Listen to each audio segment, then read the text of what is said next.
Uma das grandes ignorâncias econômicas que existem é o fato das pessoas falarem que bilionários não deveriam existir. Não, bilionários não deveriam existir, deveriam cobrar imposto, deveriam acabar.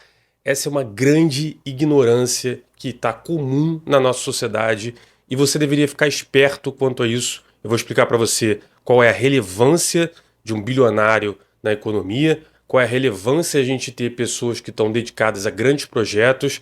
Então, fique esperto aí que eu vou te explicar de uma outra forma, tá?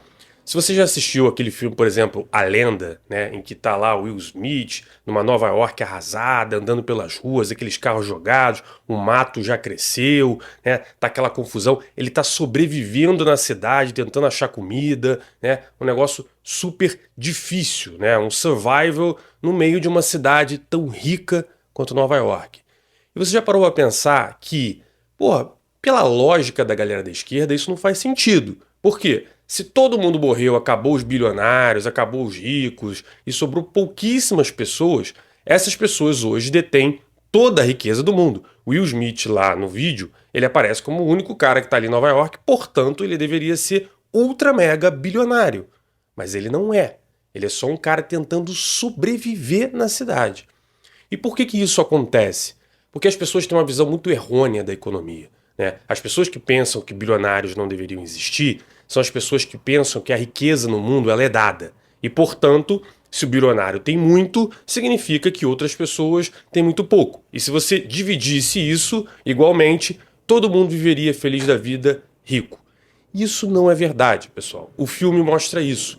A riqueza, ela não tem soma zero, né? Você não tem uma riqueza determinada no mundo e, portanto, essa riqueza pode ser dividida. A riqueza ela é construída todos os dias. E mais do que isso, ela precisa ser mantida.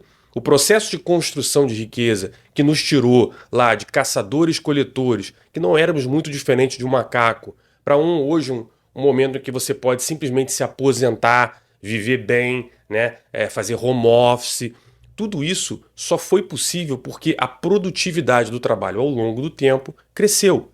Lá atrás, na Idade Média, você via aqueles burgos, aquelas cidades ali muito pequenas, em que as pessoas se reuniam para trocar o básico de comida, o cara dava o arroz, o outro dava o feijão, e a gente tinha essa modelagem econômica.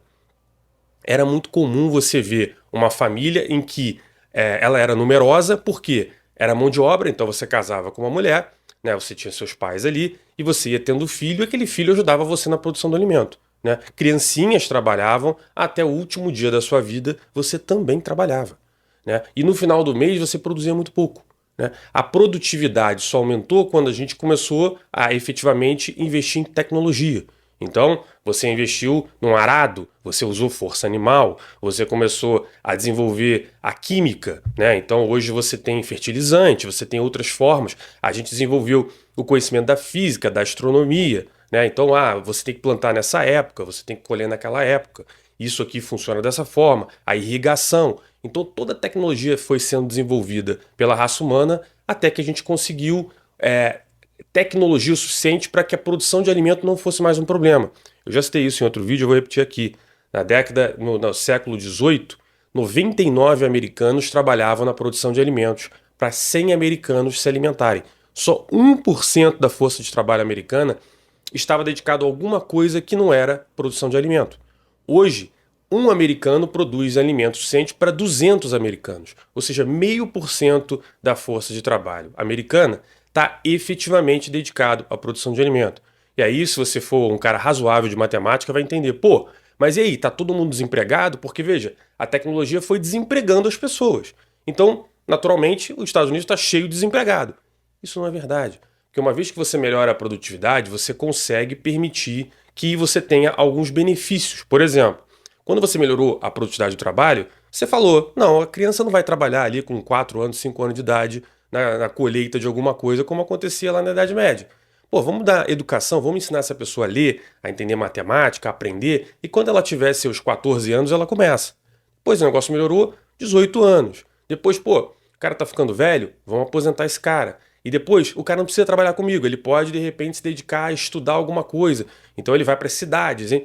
Então, essa evolução permitiu que todo mundo que trabalhava no campo, hoje, muita gente vive na cidade. E mesmo o cara que trabalha no campo, ele tem acesso a veículos muito bons. O cara pode pegar um avião próprio dele, como você vê aqui no Brasil, o pessoal do agro fazer. Então, esse desenvolvimento, ele é sistemático em construção de tecnologia. Se você acredita que você vai produzir alguma coisa simplesmente dividindo isso entre a galera, isso é um problema, porque você mata a produtividade, né? A estrutura do capital ela é dessa forma e não tem muito jeito. Quando você vê o Elon Musk produzindo foguete, né? Ele não deveria existir. Se você pega o dinheiro do Elon Musk, ele não está essencialmente na conta bancária. Essa é uma idiotice lá que a Janja quer que você acredite, que o Lula quer que você acredite, que o Boulos quer que você acredite, que ele entra lá no Itaú Personalité dele. Nossa, amor, vem ver, eu tenho US$ 1 trilhão. Não é assim que funciona. O Musk, ele é proprietário de empresas que valem muito dinheiro. Quando você escuta aí falar, o Musk perdeu 100 bilhões em um dia. Não perdeu. É simplesmente o valor da empresa dele que variou. Ou agora subiu, né? Com a eleição do Trump, subiu pra caramba. Ele tá mais rico. Não é assim. A empresa vale mais. Mas aquela empresa só vale esse dinheiro porque ela produz muita coisa. Porque o cara consegue fazer um foguete do tamanho de um prédio de 20 andares, descer do espaço e pousar de ré, em 2 gravetinhos. Se o Musk sai dali, se ele não consegue contratar pessoas, agregar, pagar mais para um engenheiro que vale muito, pagar menos para um analista lá que faz a parte financeira, se ele não consegue estruturar uma empresa para produzir isso, aquela empresa não vale nada, né? E se ela não vale nada, não dá para distribuir. Então, o que vocês precisam compreender é o bilionário, ele nada mais é do que alguém que produz algo que vai ser muito eficiente para a sociedade. O Bill Gates começou na garagem dele, né? Quando ele começou a Microsoft lá. Aí você fala, ele não deveria existir. Se não fosse o Bill Gates, você não teria o Excel, você não teria o Word, você não teria o Explorer, você não teria uma porrada de coisa. A internet hoje não seria a mesma coisa. Se não tivesse lá o Steve Jobs, que também começou na garagem dele, hoje você não teria a Apple, que tem tanta tecnologia que foi desenvolvida por ela. Se o cara da Amazon lá não começasse na garagem dele, não teria tido uma revolução hoje em livros. Hoje você pode comprar um livro muito barato, né? Você compra na Amazon, você consegue ter uma cadeia produtiva muito melhor do que você tinha antes em termos de compra e venda, o que barateia os produtos.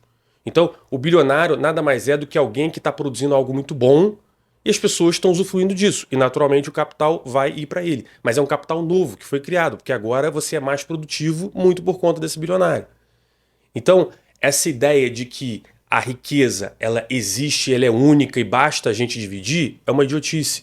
Por que os países enriquecem? Já percebeu isso? Porque eles conseguem produzir muito mais, se tornar mais produtivos, você gera mais riqueza e aquela riqueza naturalmente permeia a sociedade e você enriquece.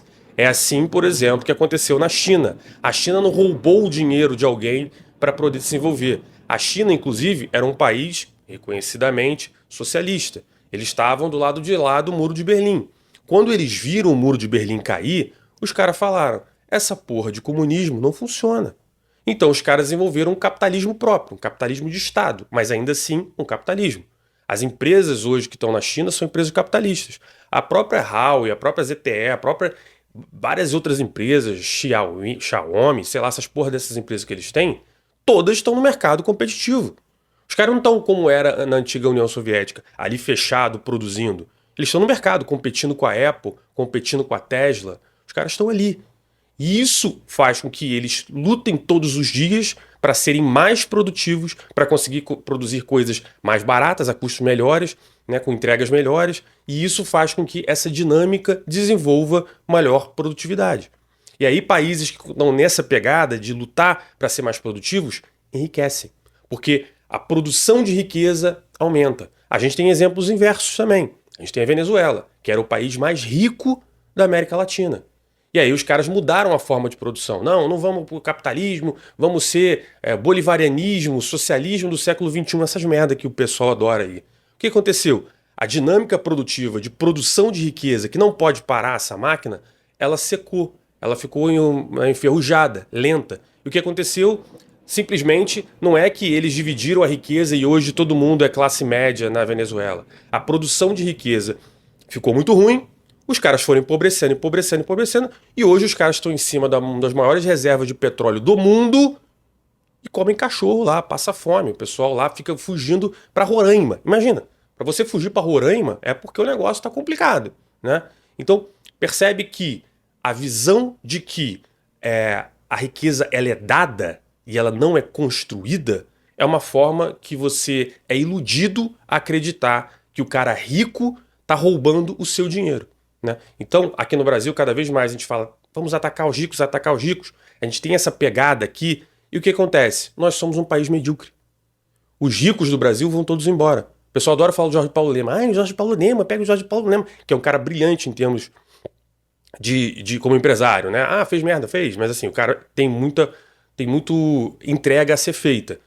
E o cara hoje mora na Suíça. Não adianta você querer cobrar imposto dele. Ou o cara que desenvolveu o Facebook, o Eduardo lá, ele mora em Singapura. Ou a família Safra, que desenvolveu um império no setor bancário, os caras moram em Mônaco. Então, percebe? Se você começar a entender que o bilionário ele gera muita riqueza e as pessoas que estão naquele local onde ele está vão se valer disso, você começa a entender que bilionário sim deveria existir. Quanto mais bilionário, significa que mais gente está produzindo muita coisa para a sociedade que está enriquecendo essa sociedade, né? É só você entender que a riqueza não está disponível. Ela precisa ser minerada, criada e desenvolvida. E se você mata os bilionários, que são os caras que se destacam justamente por estarem acelerando esse processo, você tem o Brasil, que é um país em que a gente ataca o rico, ataca o bilionário e continua sendo um país pobre. O Brasil não é pobre, é a nona economia do mundo. O Brasil é pobre. Pobre. Nós somos pobres.